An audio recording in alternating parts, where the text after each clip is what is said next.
Hello everyone, কেমন আছো তোমরা সবাই? আশা করছি সবাই ভালো আছো। সুজাতাস ব্লগে সবাইকে ওয়েলকাম। তো দেখো, প্রতিদিনের মতো আজকেও কিন্তু আমি সকালের বাসি কাজ সেরে পুজো দিয়ে সকাল সকাল স্নান সেরে পুজো দিয়ে কিন্তু আমি চলে এসেছি ডাইরেক্ট রান্নাঘরে রান্না করতে। সকালে কিন্তু একবার রান্না হয়ে গেছে কিছুটা, কারণ হচ্ছে আমার ডোডো ভাত খেয়ে স্কুলে গেছে, তাই জন্য কিছুটা রান্না হয়ে গেছে।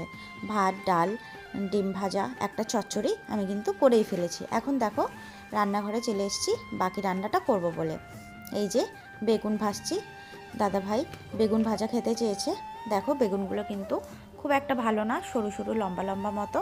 আমি কিন্তু যখন বেগুন ভাজি না, ওর মধ্যে কিন্তু চিনি, নুন আর হলুদ দিয়ে ভাজি। আমি কিন্তু চিনিটা অলমোস্ট দিই, কারণ হচ্ছে আমার কিন্তু চিনি না দিলে বেগুন ভাজা খেতে না একদমই ভালো লাগে না, তাই জন্য আমি চিনি দিয়ে বেগুন ভাজা করি। তো তোমার দাদাভাই যখন করে চিনি দেয় না, অনেক সময় ভুলে যায়, তো আমি কিন্তু তখন খাই না। দেখো আমার বেগুন ভাজা কিন্তু অলরেডি ডান হয়ে গেছে, তো আমি কিন্তু বেগুন ভাজাগুলো নামিয়ে নিচ্ছি।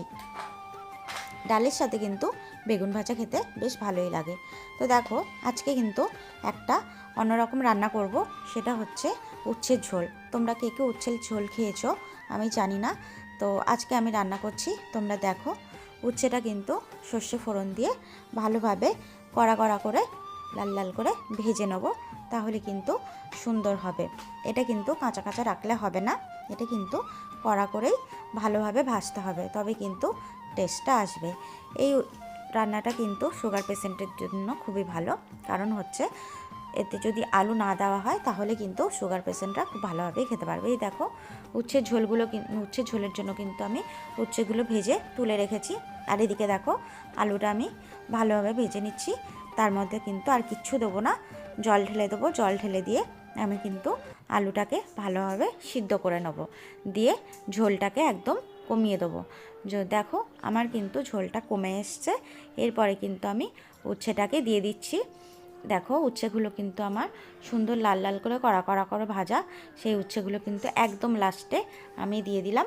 তাতে করে কি হবে, খুব তেতো হয়ে যাবে না, অথচ ঝোলটা খেতে কিন্তু টেস্ট হবে। এবার গ্যাসটা আমি অফ করে দেবো। ব্যাস, এখানেই কিন্তু আমার রান্না শেষ।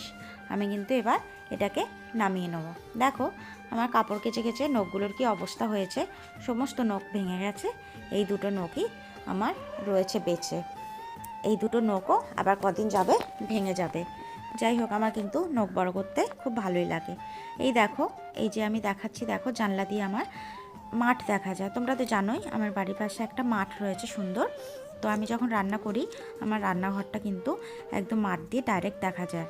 সুতরাং আমার ছেলে ডোডো যখন মাঠে খেলতে যায় না, আমি কিন্তু রান্না করতে করতে ওকে সুন্দর করে ফলো রাখতে পারি। আমাকে কিন্তু বাইরে যেতে হয় না, আমি রান্নাঘরে রান্না করি আর ওকে ফলো রাখি যে ও খেলা করছে নাকি কোথাও চলে যাচ্ছে নাকি।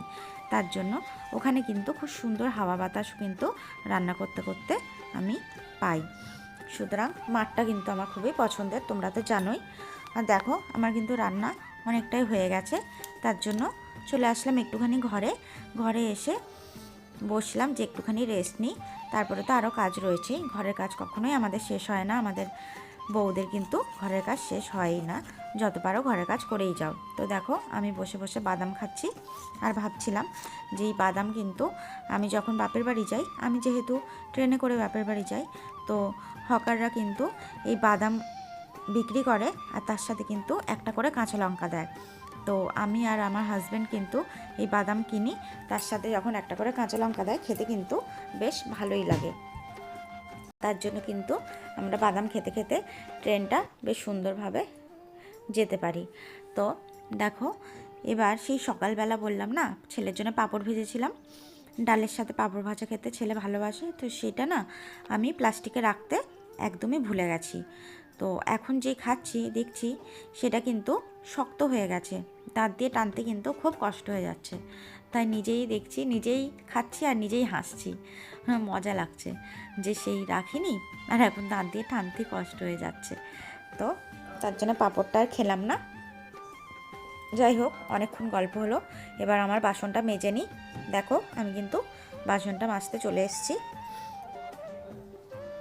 তো যাই হোক, আমার প্রায় আমার কাজকর্ম কমপ্লিট হয়ে গেছে।